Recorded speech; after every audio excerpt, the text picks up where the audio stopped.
14장 27절에 이렇게 말씀하고 있습니다. 그들이 이르러 교회들을 모아 하나님이 함께 행하신 모든 일과 이방인들에게 믿음의 문을 여신 것을 보고하고 그랬습니다. 바울과 바나바 선교팀이 1차 선교여행을 다 마치고 안디옥에 와서 하나님이 이런 놀라운 일을 행하셨습니다. 특별히 이방인들에게 믿음의 문을 열어주셨습니다. 내 볼륨을 조금만 줄였으면 좋겠네. 좀 크게 한 것 같은데 1번 믿음의 문을 여신 것을 보고했습니다. 여러 가지 어려움과 고난이 있었지만 이방인들에게 구원의 역사가 일어난 것을 보고하고 그리고 함께 기뻐했습니다. 하나님을 찬양했습니다. 기독교 역사의 첫 선교여행을 마치고 다시 돌아와서 하나님의 역사하심을 보고하니 여러분 얼마나 감동적이었겠습니까? 지난주일 말씀에서 돌에 맞아 죽은 줄 알았습니다. 바울이. 그래서 선교팀에 참석한 사람들이 쭉 둘러섰어요. 이 타지에서 이거 바울을 어떻게 장례를 치러야 될지 근심하고 걱정하고 두려워했을 때 바울이 일어났습니다. 바울이 힘을 냈습니다. 그럼 14장에서만 일어난 일을 거기 안디옥 교회에 모인 사람들에게 간증했을 때 선교팀들이나 안디옥 교인들이 아마 그 보고를 듣고 다 같이 울었을 것 같아요. 14장 28절에 제자들과 함께 오래 있으니라 그랬습니다. 선교여행 중에 함께 하셨던 그 간증들이 얼마나 많은지 계속해서 간증하느라 오랜 시간 동안 머물게 됩니다. 물론 또한 재충전해야죠. 오랜 동안 또 재충전도 하고 또 2차 선교여행을 준비하는 그런 시간을 갖게 되었습니다. 그런데 오늘 우리가 읽은 이 15장에서 기독교 신앙에 아주 중요하고 결정적인 한 문제가 발생하게 되는데 오늘 말씀을 통해서 그 중요한 문제가 무엇인지 어떻게 해결했는지 또 그 문제에 대한 결론이 확실하고 분명하게 무엇인지를 우리가 함께 오늘 말씀을 통해서 나누면서 다시 한번 여러분의 믿음을 확인하고 그 확인된 믿음을 여러분 분명하게 고백할 수 있는 여러분들 모두가 다 되시기를 우리 주님의 이름으로 간절히 축원합니다.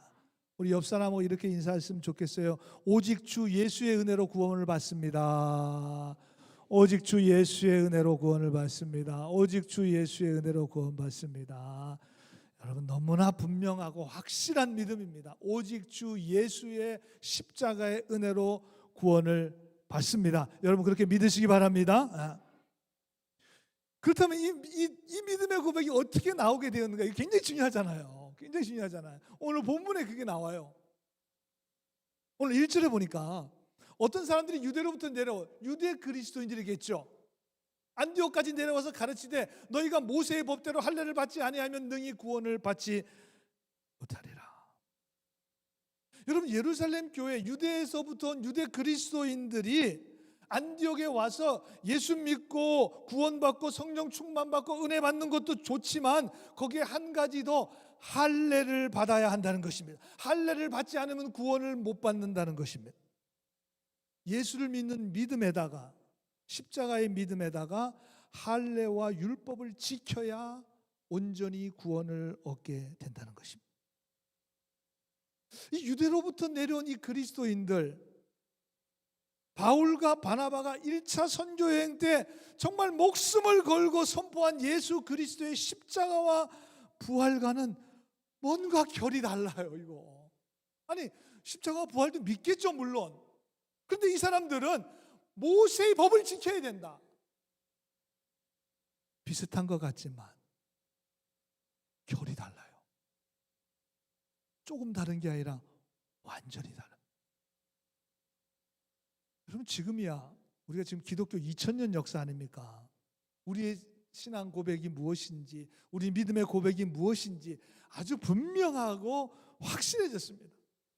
그래서 여러분 우리 교회 뒤에 보시면 예배, 기도, 말씀, 선교 4가지 아주 중요한 이게 다 기독교 역사 가운데 이제 우리에게 보여주시는 거죠. 교회가 어떻게 해야 되는지, 기독교가 어떻게 해야 되는지 많은 부분 정리가 되었고 중요한 교리에 대한 충분한 설명이 되었습니다. 우리가 예배를 어떻게 드려야 되는지, 기도를 어떻게 해야 되는지, 말씀을 어떻게 해석하고 우리가 받아들여야 되는지, 어떻게 선교해야 되는지, 이게 지금 기독교 2000년 역사를 지나면서 너무나 분명하고 확실하게 우리에게 잘 제시해 주셨습니다. 그런데 지금은 2000년 전입니다. 교회가 지금 시작됐어요. 초기 교회가 시작이 되었습니다. 엄청나게 많은 문제와 질문과 결정해야 될 내용이 얼마나 많은지 몰라. 당연하겠죠.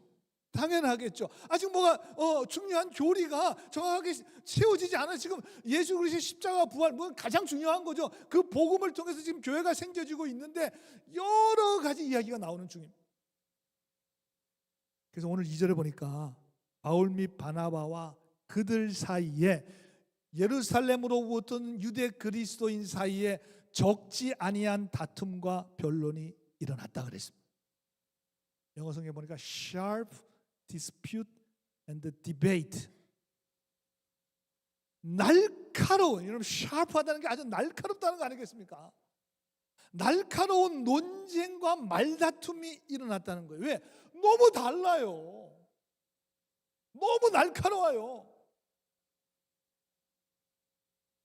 NASB 영어 성경에 보니까 바울 그리고 바나바 had great dissension이라는 표현을 썼습니다. And debate with them.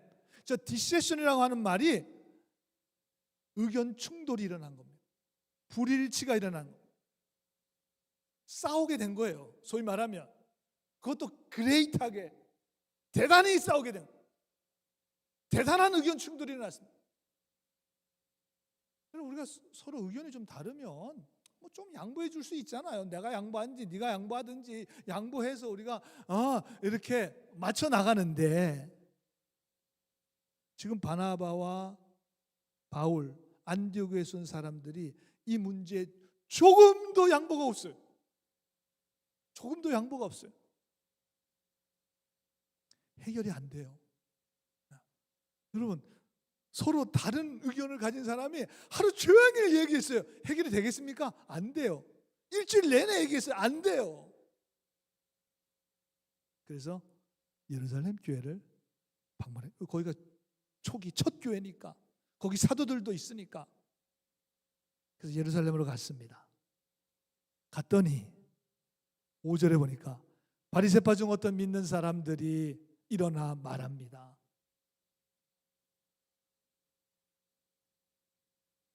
이방인들에게 할례를 행하고 모세의 율법을 지키는 것이 마땅하니라 그랬습니다. must라는 require to obey 순종하는 게 요구된다 그 말이에요. 반드시 순종이 요구된다. 마땅히 구원받기 위해서는 예수도 믿어야 되지만 율법과 할례를 지키고 반드시 행해야 한다는 것입니다. 메이비가 아니에요. 메이비는 할 수도 있고 안 할 수도 있어요. 근데 must는 반드시 해야 됩니다. 제일 강력한 표현이잖아요. must. 반드시 해야 돼. 이건 죽어도 해야 됩니다. 거의 결론이 났어요. 마땅하다는데 must 반드시 해야 된다는데 require 반드시 이게 순종하는 게 요구가 돼야 된다는데 거기에 누가 무슨 말을 할 수가 있겠어요? 거기 다 유대 그리스도인들인데 누가 아닙니다 말할 수 있겠습니까?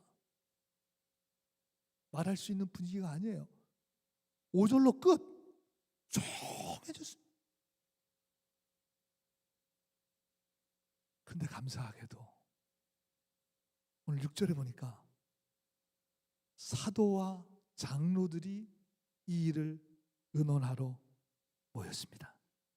여러분 이 모임이 바로 기독교 역사상 첫 예루살렘 회의가 되었습니다. 여러분이 가진 성경을 보시면 15장 맨 위에 보면 제목이 뭐라고 붙어 있냐면 예루살렘 회의라고 그렇게 붙어 있습니다. 15장 전체를 읽어보시면 아마 이 예루살렘 교회의 최고 지도자였던 베드로와 야고보 사도에 의해서 모이자고 한 것 같아요.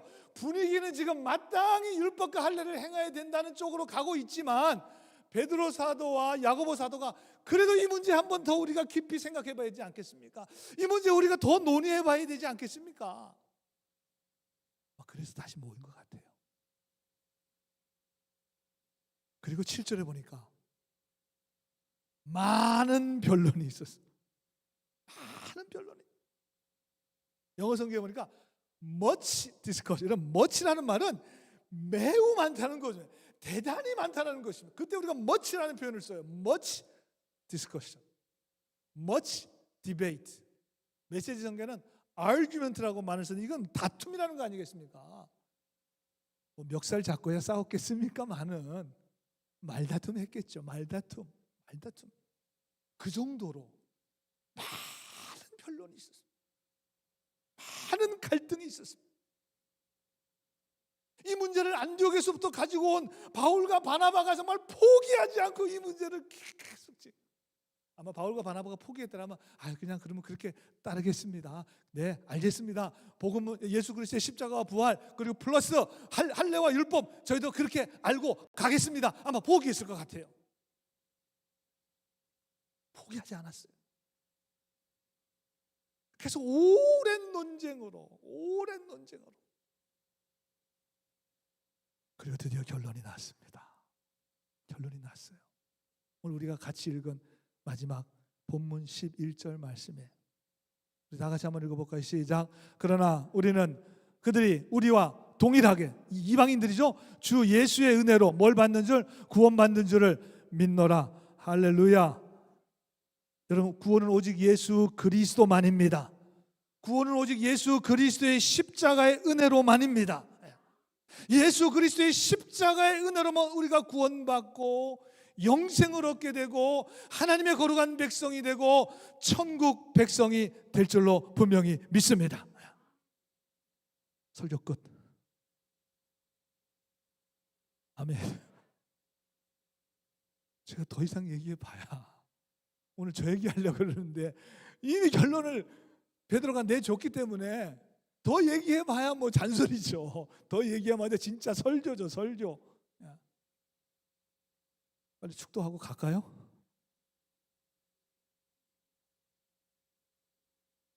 여러분, 오늘 우리 이 본문 굉장히 중요한 본문입니다. 여기서 만약에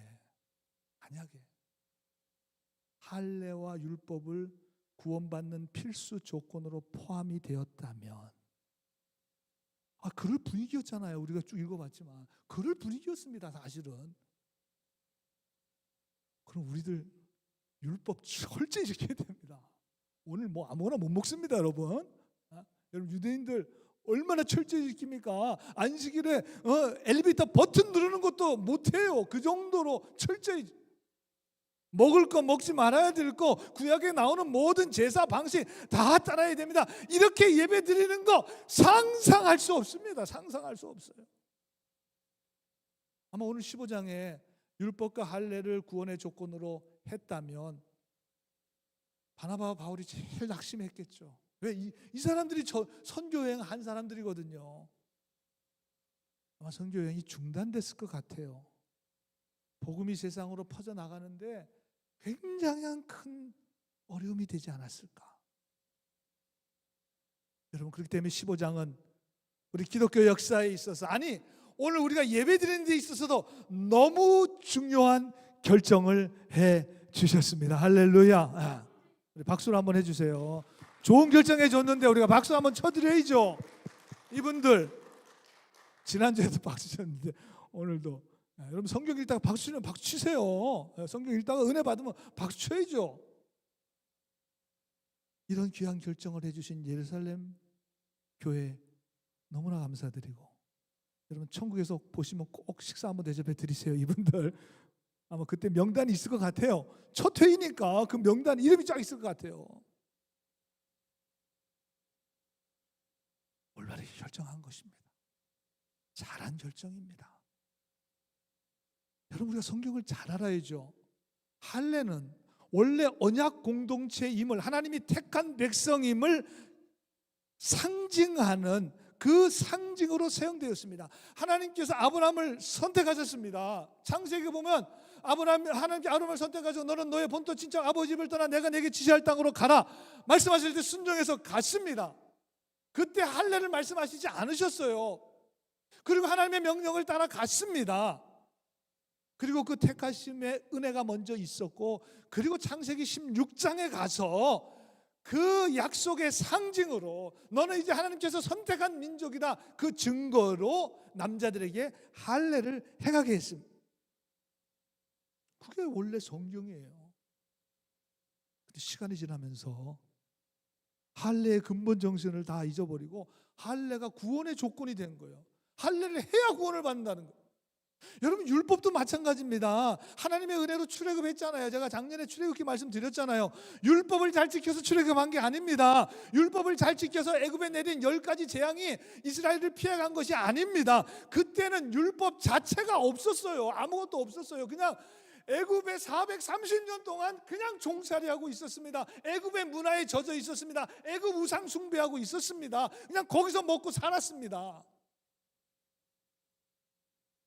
그런데 하나님께서 모세를 통해서 이스라엘 백성들을 출애굽시켜 주시고 마지막 10번째 재앙, 어린 양의 피를 대문에 바른, 그게 바로 예수 그리스도의 십자가를 상징하는 그 유월절 사건으로 인해서 이스라엘 백성들이 결국 이제 구원을 받은 거 출애굽하게 되었어요. 그리고 율법이라고 하는 것은 출애굽하고 나서 구원받고 그것도 한참 뒤에 홍해 다 건너갑니다. 가나안 가기 전에 시내산이라는 곳에서 모세가 올라가서 거기서 하나님의 율법 계명을 받았습니다. 그래서 그것을 시내산 언약이라 그렇게 말합니다. 하나님의 백성으로서 지켜야 될 모든 하나님의 법, 율법을 주신 것입니다. 그러니까 율법으로 구원받는 것이 아니라, 그렇죠? 분명하죠? 구원받은 자 하나님의 백성들에게 주신 것이 바로 율법인데, 율법이 구원의 조건이 된다는 게 말이 안 되잖아요. 이게 바뀌면 아주 이상해집니다. 제가 세례받는 분들에게 꼭 하는 말씀이 있습니다. 세례 받아야 구원받는 게 아니죠. 그렇죠, 당연하죠. 아니, 예수 믿고 내가 예수 그리스도를 모시고 내 안에 이제 나는 죽고 그리스도께서 살아 역사하셨습니다. 이제 나는 새로운 피조물입니다. 나는 하나님의 백성이 되었습니다. 내가 믿음으로 예수 그리스도를 나의 구세주로 고백하기 때문에 그래 세례 받는 거예요. 왜? 이제 하나님의 백성이라는 걸 사람들 앞에 증언해 내는 거죠. 제가 결혼과 비유해서 말합니다. 여러분, 결혼식을 해야 사랑하게 되는 것이 아니죠. 그럼 이상한 거죠. 이미 두 사람이 만나서 이미 사랑을 했습니다. 그리고 두 사람이 같이 살기로, 이제 우리가 함께 인생을 살아가기로 결정을 했어요. 그리고 결혼식 올리는 거죠. 그래야 결혼식이 의미가 있는 것이지, 결혼식을 해야 사랑하고 결혼식을 하면 그건 말이 안 되죠. 이게 바뀌면 아주 이상해지고 혼란스러워집니다. 오늘 본문 1절에 보니까 모세의 법대로 해야 된다. 5절에도 모세의 법대로 하는 것이 마땅하다, 당연하지 않냐. 모세의 법, 모세의 율법. 할례를 주장하는 사람들에게 있어서는 제일 중요한 게 바로 법, 율법입니다. 사실 유대인들에게 있어서 율법은 생명이에요. 지금도 유대인들은 엄청나게 지키잖아요. 물론 여러분, 법이 필요 없다는 말이 아닙니다. 뭐 그냥 아무렇게나 살아도 된다는 말이 아니죠. 법이 필요해요. 그러나 여러분, 법보다 더 중요한 것은 하나님의 은혜입니다. 법이 사람을 살리는 게 아니에요. 법은 범죄한 사람 가두어 두고 형벌을 주는 것입니다. 그래서 절대로 여러분, 율법의 행함으로는 구원받을 수가 없는 거예요. 그래서 우리는 예수 그리스도의 십자가의 은혜로 구원을 받는 것입니다. 다 아시지만 다시 한번 확인하시고 분명히 깨닫게 되기를 주님의 이름으로 간절히 소원합니다. 근데 제가 오늘 말씀을 준비하면서 곰곰이 생각해 봤어요. 우리 신앙과 믿음의 기준을 율법에 두게 되면, 법에 두게 되면, 내가 신앙생활 잘할 때는 문제 없어요. 그때는 아무 문제 없어요. 그냥 내가 구원 받았으니까, 내가 하나님 자녀가 됐으니까, 내가 이렇게 열심히 하고 내가 이렇게 신앙생활 잘하는 거지, 그렇게 생각할 수 있지만 늘 잘하진 않잖아요. 연약합니다. 또 죄의 유혹에 빠질 때도 있습니다. 여러 가지 시험이 올 때가 있습니다. 또 예기치 못한 고난과 어려움이 불어닥칠 때가 있습니다. 여러분, 그럴 때는 어때요?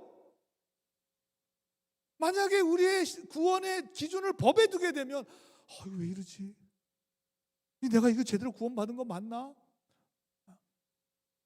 왜 내게 이런 어려운 시험이 왜 내게 닥치는 거지? 의심하고 낙심하고 절망하고 오락가락 할 때가 얼마나 많은지 모릅니다. 그러다가 믿음을 저버릴 수도 있습니다. 율법에 우리의 믿음의 기준을 두게 되면 인내하기가 참 어려워요. 불가능. 왜? 시시때때로 어려움이 몰려오고, 시시때때로. 그러나 여러분, 변하지 않는 하나님의 은혜의 기준과 소망을 두게 되면 나는 좀 부족해요. 사실이죠. 나는 좀 연약해요. 사실이죠. 그러나 주님은 결코 우리를 놓지 않으십니다. 주님의 은혜는 절대로 변하지 않으십니다. 우리를 끝까지 붙잡아 주십니다. 그래서 그 은혜를 생각하니까 내가 지금 쓰러져 있어도 하나님께서는 내 손을 꼭 붙들고 계시지, 그 믿음이 있으면 끝까지 인내할 수 있는 거예요. 그래서 내 믿음이 견고하게 서 갈 수 있는 것입니다. 하나님의 은혜에 우리의 믿음의 기초가 서 있어야 합니다. 바울은 아마 이 사건으로 인해서 실제로 오랜 논쟁했잖아요. 안디옥에서도 그랬고 예루살렘에 와서도 그랬습니다. 율법과 복음에 대해서 얼마나 깊이 생각했겠습니까? 바울은 유대인이고 특히 또 가장 열심히 했던 바리새파 사람이었습니다. 율법과 할례를 목숨보다도 중요하게 여기는 사람이었으니 이 문제를 가지고 얼마나 많이 고민했겠습니까? 이 문제를 가지고 얼마나 많이 갈등을 했겠습니까? 그래서 여러분, 사도행전 다음에 나오는 말씀이 뭐예요? 로마서인데, 여러분, 로마서는 율법과 복음에 대해서 아주 명료하게 말씀해 주고 있습니다. 왜? 바울이 로마서를 썼거든요. 제가 기회가 되면 이 로마서 너무나 귀한 말씀이에요. 로마서 말씀도 어느 해는 한번 좀 제가 1장부터 한번 쭉 말씀을 드리려고 지금 생각하고 있습니다. 로마서에 보면 바울은 분명하게 이렇게 고백하고 있습니다. 3장 20절에 보니까 그러므로 율법의 행위로 그의 앞에 의롭다 하심을 얻을 육체가 없다. 바울의 말이에요. 유대인이고 바리새인이었던, 율법을 그렇게 철저하게 지켜냈던 바울의 말이에요. 율법으로 그렇게 될 수가 없다. 율법은 뭐예요? 죄를 깨닫게 되는 거예요. 그래서 내가 죄인임을 깨닫게 하는 거예요. 그래서 23절에 보면 모든 사람이 죄를 범하였으면 하나님의 영광에 이르지. 그렇죠. 율법을 통해 죄를 깨닫게 되었습니다. 내가 하나님 앞에 죄인이구나. 하나님 앞에 죄인이구나. 그럼 우리가 어떻게 의롭게 됩니까? 율법이 아니라 24절에 보니까 그리스도 예수 안에 있는 속량으로 십자가의 은혜로 말미암아 하나님의 은혜로 값없이 의롭다 하심을 얻는 자가 되었느니라 그랬습니다. 십자가를 통한 예수 그리스도의 십자가가 속량하심으로, 속죄하심으로, 우리의 죄를 속해 주심으로 우리가 값없이 이 선물이기 때문에 의롭다 하심을 얻게 되었다는 것입니다. 율법이 아니라 은혜로 구원을 받게 된다는 것입니다. 구원에 대한 분명한 기준이 오늘 세워지게 된 거예요. 사실은 초대교회도 오늘 이 사도행전 15장에서 이게 세워지게 된 거예요. 분명하게. 율법이 아니라 예수 그리스도의 십자가의 은혜입니다. 그런데 문제는 사실 지금 이 초기 기독교 안에도 상당한 도전이었습니다. 왜냐하면 마땅하다 그러고 안디옥까지 온 사람들이 예수님의 십자가와 부활 플러스 할례와 율법에 대해서 가르쳤으니까 그게 많은 사람들이 가르쳤습니다. 많이들 그렇게 알고 있었습니다. 사실 기독교의 심각한 도전이었고 지금도 마찬가지입니다. 지금도 그렇습니다. 우리 안에 율법주의적인 모습이 얼마나 많은지 모릅니다. 저는 율법주의가 기복주의나 신비주의만큼 무서운 우리 신앙의 걸림돌이 된다고 생각합니다. 율법주의는 자기 공로를 통한 행위 구원이고, 그래서 자기 의를 주장하게 되고, 여러분 자기 의를 주장하려면 다른 사람들을 판단하고 정죄하게 만들게 됩니다.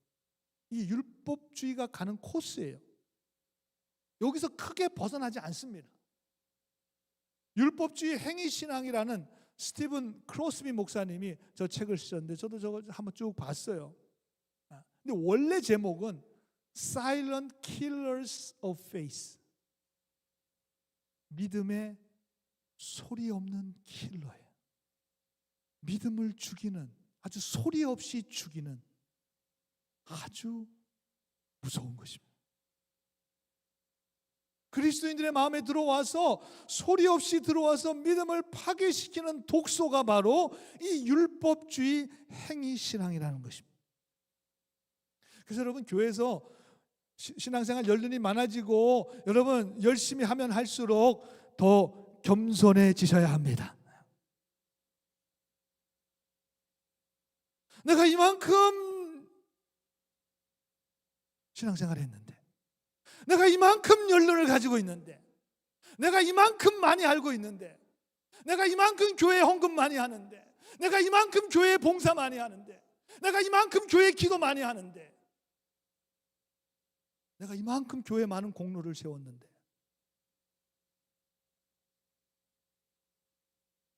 이런 마음이 예수 그리스도의 십자가의 은혜의 마음보다 더 많아져요. 더 커져요. 감사가 사라져요.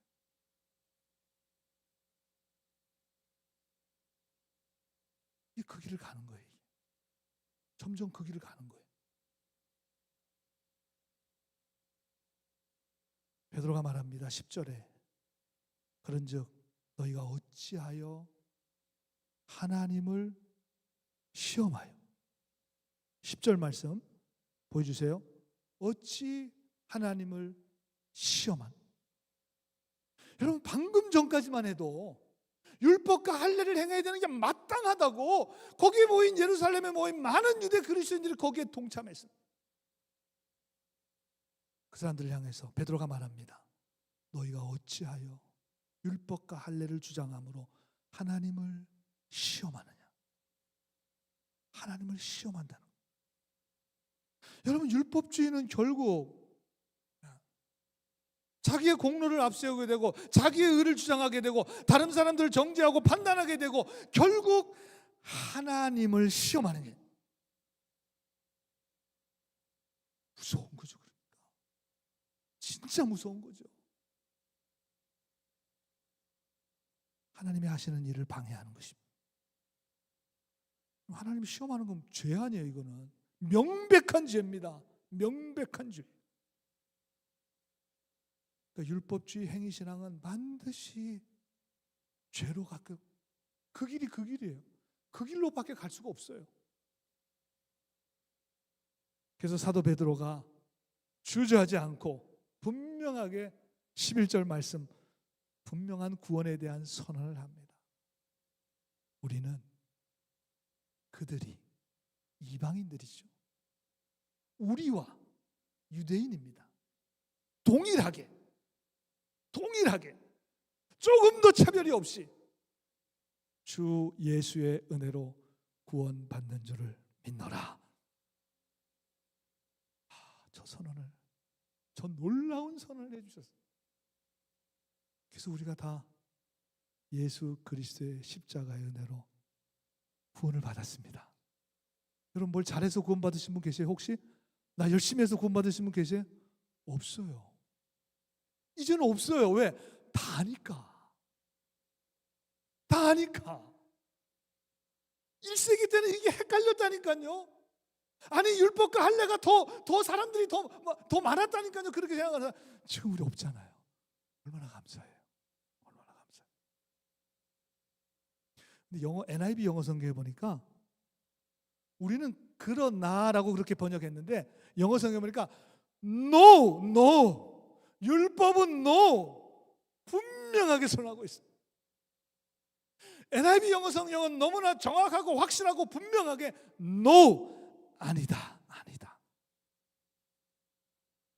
너무나 멋진 번역이라고 저는 생각해요.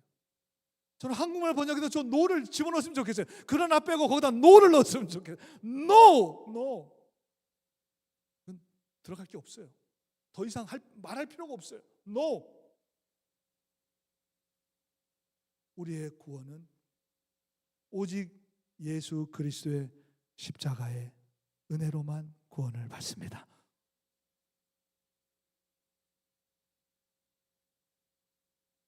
여러분 예수 그리스도의 십자가로 은혜로 구원받은 우리들